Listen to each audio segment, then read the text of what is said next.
Ist dir das Display deines Huawei Mate S durch einen Sturz kaputt gegangen? Ich bin Christopher von iDoc und zeig dir, wie du es heute selbst reparieren kannst.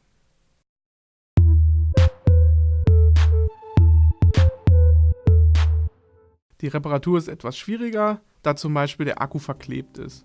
Ansonsten gibt es dort wenig Schwierigkeiten, weil zum Beispiel auch die Schrauben alle gleich lang sind.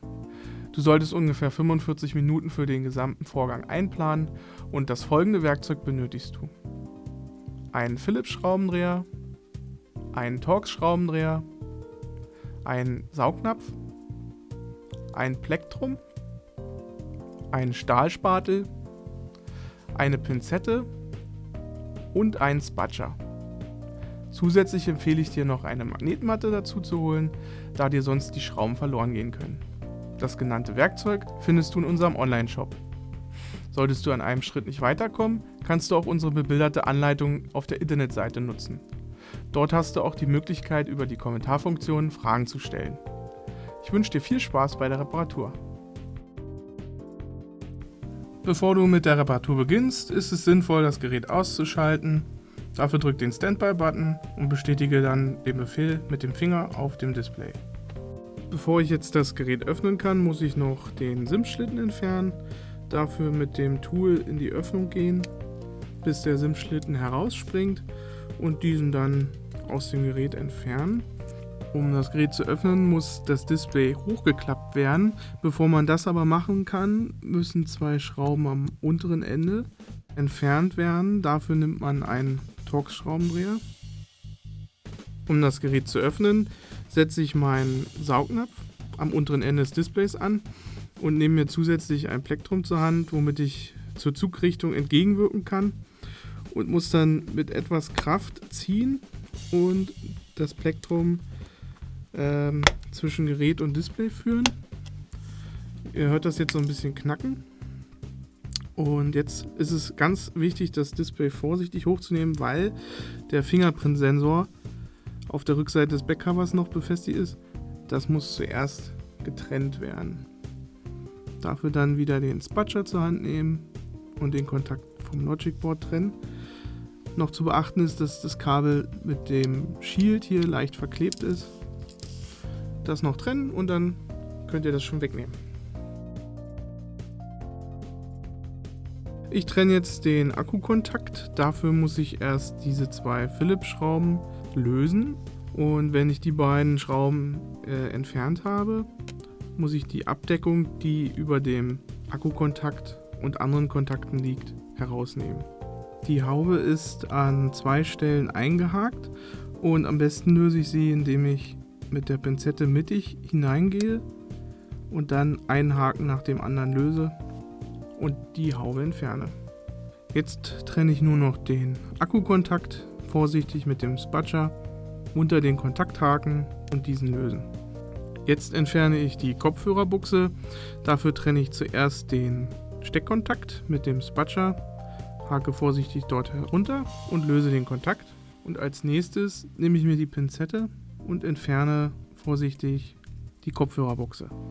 Als nächstes entferne ich die Rückkamera.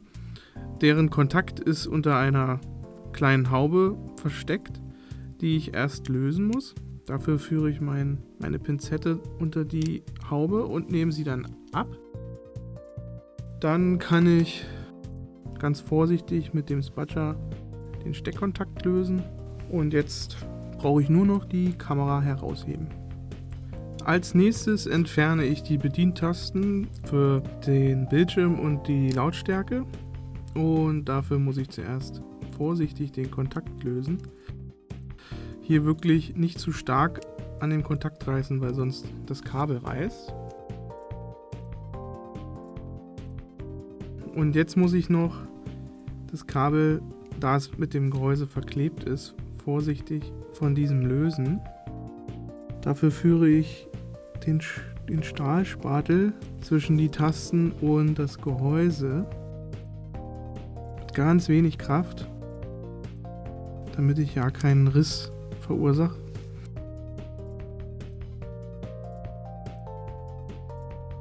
Jetzt kann ich es entfernen. Bevor ich jetzt das Logic Board entfernen kann, muss ich erstmal alle Kontakte vom Board lösen. Dazu beginne ich mit dem Displaykabel. Ich löse das vorsichtig mit dem Spatscher. Dann mit diesem breiten Flachbandkabel, was zur unteren Platine führt. Und dann noch mit dem Antennenkabel, was zur unteren Platine führt. Im Folgenden löse ich jetzt die 4 Schrauben, mit denen die Platine befestigt ist. Diese 4 Phillips-Schrauben sind alle gleich lang und können eigentlich nicht vertauscht werden. Wenn doch, hat das aber keine Beschädigung zur Folge. Da die Schrauben entfernt sind, kann ich jetzt die Platine entfernen.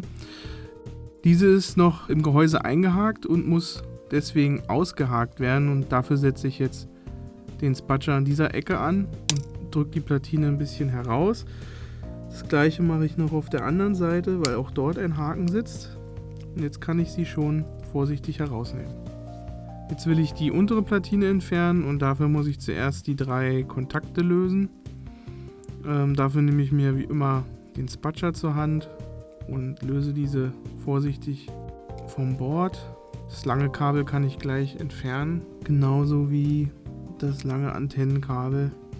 Die untere Platine ist jetzt auch wieder mit 2 Phillips-Schrauben gesichert. Diese muss ich entfernen, und danach kann ich auch schon die Platine herausnehmen. Genau wie die Hauptplatine ist auch diese Platine wieder eingehakt.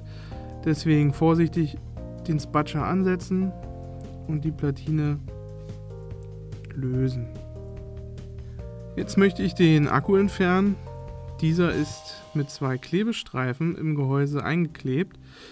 Die sind hier mit so blauen Laschen markiert, und die muss ich mir mit der Pinzette erstmal hochklappen, damit ich sie irgendwie zu fassen kriege. Ist immer etwas fummelig. So, jetzt habe ich ihn. Und ich mache einen Klebestreifen nach dem anderen.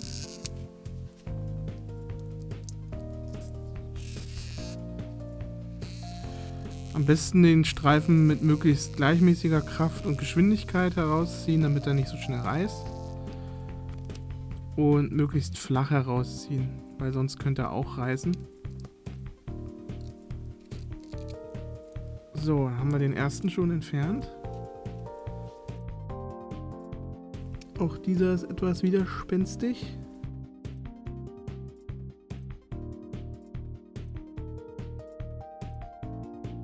So, jetzt habe ich hier den ersten. Und da geht's los. Dieser ist gerissen. Nicht so schlimm. Einen haben wir schon entfernt.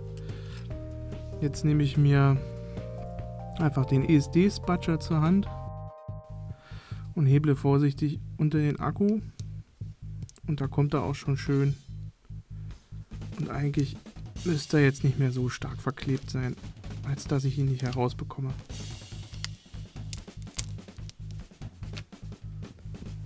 So. Den Rest kann ich hier noch entfernen. Aber an sich haben wir den Akku jetzt draußen. Ich entferne jetzt die Hörmuschel. Diese ist mit dem Gehäuse leicht verklebt und lässt sich am besten mit dem Stahlspatel lösen. Ich gehe jetzt von der Seite rein und hebe die Hörmuschel vorsichtig hoch, halte sie dann auch schon etwas fest und löse dann vorsichtig den Klebstoff. Jetzt kann ich sie herausnehmen. Jetzt entferne ich den Vibrationsmotor. Auch dieser ist wieder mit dem Gehäuse verklebt und muss vorsichtig mit dem Stahlspatel gelöst werden. Optional kann man sich das Ganze auch vereinfachen, indem man mit einem Haartrockner das Ganze etwas erwärmt, da dadurch der Klebstoff etwas weniger klebt. So, und jetzt kann ich den Vibrationsmotor auch schon entnehmen. Als letzten Schritt entferne ich den Lautsprecher. Dieser ist mit 2 Phillips-Schrauben gesichert. Diese müssen jetzt entfernt werden, und sobald ich die beiden Schrauben entfernt habe, kann ich den Lautsprecher sehr einfach entnehmen. Am besten dafür auch wieder mit dem Spatscher etwas unterheben und dann den Lautsprecher entfernen. So, hier habe ich jetzt das neue Display. Sieht natürlich wunderschön aus, aber wir müssen leider auf der Unterseite beginnen. Wie man sieht, sind hier noch viele Klebeflächen mit roten Folien abgedeckt. Diese müssen nach und nach entfernt werden. Man kann natürlich auch alle auf einmal entfernen, damit man keine vergisst. Zuallererst befestige ich das Displaykabel. Dafür muss ich die beiden Klebeflächen frei machen. Dafür nehme ich am besten eine Pinzette. Und dann kann ich das Kabel gleichmäßig auf die Fläche führen. Die beiden Öffnungen im Kabel zeigen, ob es in richtiger Position liegt. Als nächstes setze ich den Lautsprecher wieder ein. Auch dieser wird mit einer Klebefläche fixiert, die erst freigelegt werden muss. Den Lautsprecher zuerst an dieser Nase einhaken und dann herunterklappen. Der Rest verbindet sich dann von selbst. Danach muss ich nur noch die beiden Phillips-Schrauben wieder einsetzen, um den Lautsprecher zu fixieren. Auf den Lautsprecher folgt dann der Vibrationsmotor. Auch dessen Klebefläche ist wieder geschützt und muss freigelegt werden. Danach kann ich den Motor relativ einfach in die Mulde setzen und am Kabel sind die beiden Öffnungen für die Nasen. Die Position ist also sehr einfach zu finden. Jetzt muss die Hörmuschel wieder eingesetzt werden. Hier die Klebefläche freilegen und dann die Hörmuschel wieder in die Öffnung setzen und dort hineindrücken. Jetzt setze ich den Akku wieder ein und dabei ist ganz wichtig, dass ich den Akku verklebe, da er sonst im Gehäuse klappert. Da ich leider keine originalen Ersatzklebestreifen habe, habe ich mir vom iPhone 5S welche gekürzt und somit zurechtgeschnitten. Diese haben auch wieder eine Lasche, die verklebt werden kann. Und die setze ich jetzt so an, dass sie an den äußeren Enden des Akkus kleben.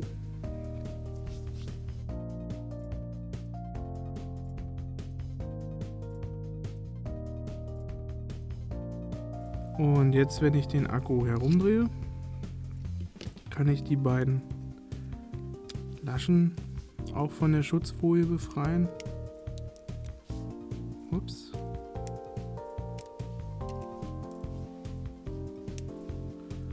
Und mit eben diesem verkleben,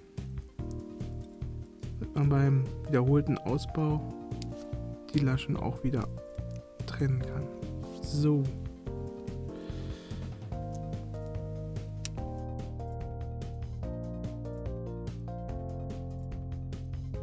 Jetzt noch auf der Rückseite die Schutzfolien entfernen.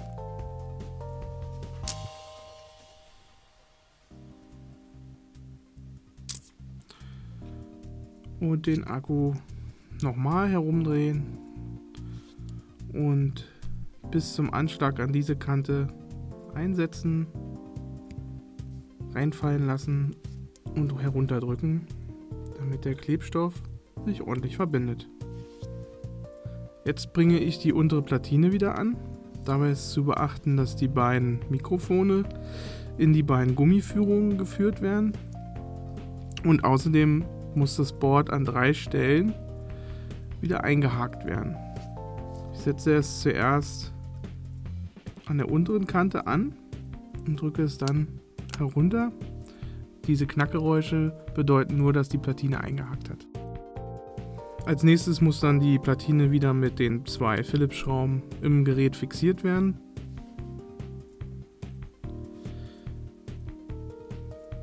Diese schraube ich mit dem Schraubendreher ein und die Platine sitzt fest. Da jetzt die untere Platine wieder eingesetzt ist, können die 3 Kabel wieder angeschlossen werden. Ich beginne mit dem Antennenkabel. Das setze ich zuerst an der unteren Platine an. Es hat noch ungefähr die Form, wie es im Gehäuse sitzen soll. Und füge es dann wieder in diese Führung ein. Sobald es da sitzt, nehme ich mir das lange Flachbandkabel Dabei ist zu beachten, dass der Pfeil zur Hauptplatine zeigt, beziehungsweise der Knick bei der Hauptplatine endet. Und den Kontakt kann ich einfach auf die Platine drücken. Und als nächstes drücke ich dann noch den Kontakt für den Lautsprecher in die Platine. Bevor ich dann die Hauptplatine einsetzen kann, müssen wieder 2 Folien entfernt werden. Zum einen für die Frontkamera und zum anderen für den Annäherungssensor bzw. Helligkeitssensor. Die Platine kann ich dann schräg ansetzen und muss beachten, dass sie beim Einsetzen wieder in die Haken einhakt. Vorher sollte ich mir auch die Kabel etwas zur Seite biegen, damit ich sie nicht unter der Platine einkeile oder verkante. So, die Platine setze ich jetzt vorsichtig an und drücke sie dann mit wenig Kraft, aber mit bestimmter Kraft in Position. Jetzt muss ich die Hauptplatine wieder verschrauben. Dafür muss ich die 4 Phillips-Schrauben einsetzen und anziehen.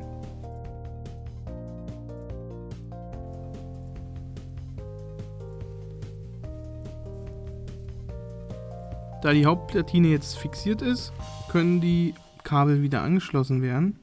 Ich beginne hier mit dem Antennenkabel, was von der unteren Platine kommt.